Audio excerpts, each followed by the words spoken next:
speak to the glory of the Father through the love of the Son and in the power of the Spirit.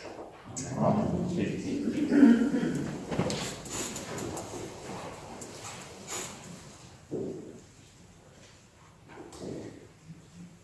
I don't know about you, but I enjoy a good story.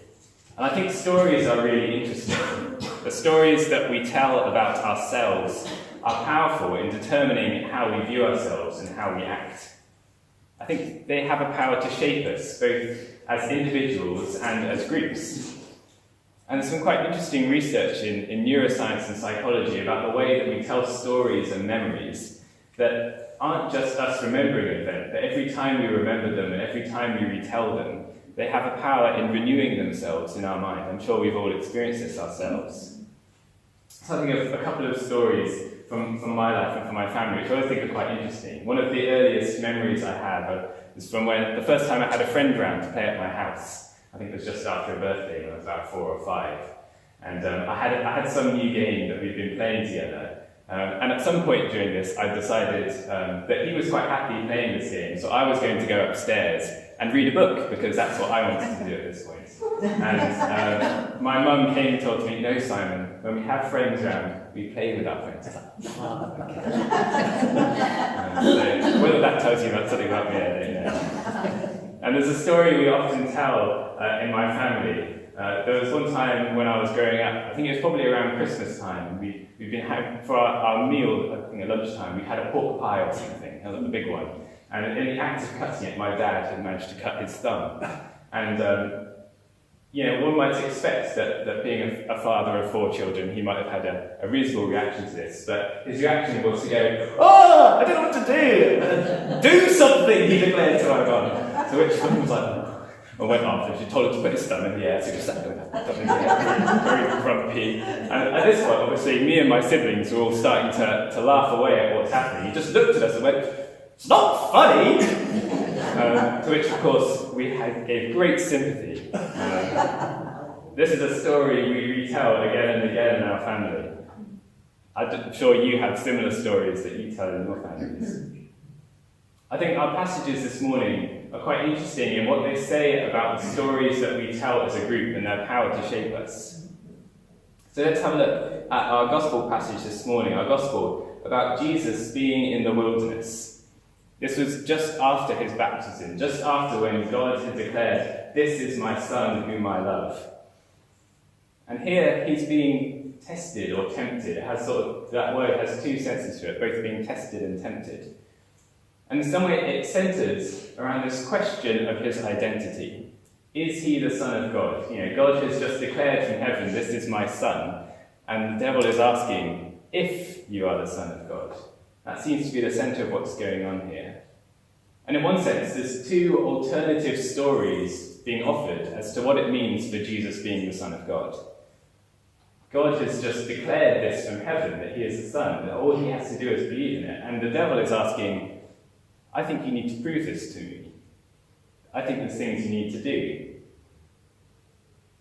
The story of the devil, in one sense, centres around power, a demonstration of power, turning stones into bread, a demonstration of God's power in saving him from being fallen, a demonstration that he needs power, he needs to worship the devil in order to get the power that he needs to be the Son of God. I often think, I don't know if you've ever seen the TV show Outnumbered. There's one episode where it's about a family and this son is at a wedding and sat at the same table as the vicar, and they're asking questions of the priest who's done this wedding. And one of the questions he's asked is, when Jesus was on the cross, why didn't he just shoot lightning bolts from his eyes to kill all the people around him? And I think we sometimes have, it sounds funny, but in some ways this is the question that the devil is asking of Jesus here. If you are the Son of God, show me by doing something dramatic. And Jesus takes an alternate path. That for him to be Son of God means letting God alone set his story, and hence to be obedient to God alone. Jesus inhabits and quotes the scriptures as they are his defining story, in a sense. And this means that he can't follow any other voice other than God's. For Jesus, being Son of God is nothing to do with the things that can come about because of being the Son of God. It's not about the demonstration of his power or the things that he's going to do. But it comes primarily from his relationship with God. That is his primary identity. And later in the Gospels, the things that the devil is offering, the turning of things into bread, the demonstration of power, God saving him and looking after him, will be demonstrated, but it will not be on the devil's timetable, it will be on God's timetable. I wonder what the different stories that we know are. The ones that are tempting, but the ones that are different from the one that God is offering. Stories that we might have about ourselves, about our church, about what we believe in God. How do we go about rooting our story in God's story?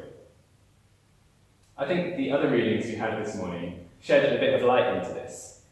In our passage from Romans, we had about the importance of believing and declaring that Jesus is Lord. That is all that we need to do in order to be saved. I think this can sound really simple, but the act of doing this means rejecting anything else or anyone else being Lord. To say that Jesus is Lord, for example, would mean, for the Christians of Paul's time, mean saying that Caesar is not Lord. And that is a statement that could lead them, and did lead them, to their deaths. In essence, we're allowing our defining story to not be about ourselves or anything we see around us, but to be about Jesus. What God has done, how God has shown up in the lives of the world, in our lives. In our gospel passage, we see Jesus being obedient to God, and we get to share in the fruit of that obedience. He was obedient to God for our sake. When we let this story of God's action in history for our sake become our defining story, we are able to reject the tempting but wrong stories that are offered to us. And we, in turn, knowing the true story that Jesus has offered, can offer it to those who need it. From our passage in Deuteronomy, we see a little bit of how we can make the defining story, our defining story, rooted in our lives.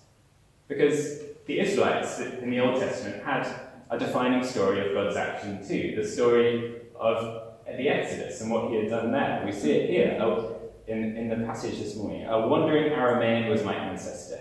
He went down into Egypt and lived there as an alien, few in number, and there he became a great nation, mighty and populous.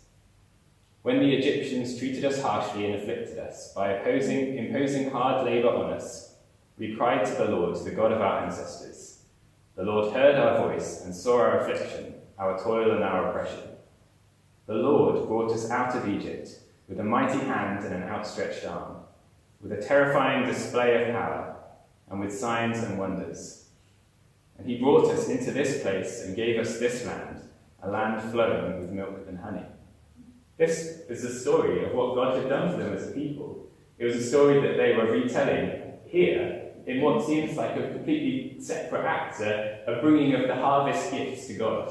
In that context, they were to say what God had done for them. And in many ways, we can see lots of echoes of this in the story of Jesus.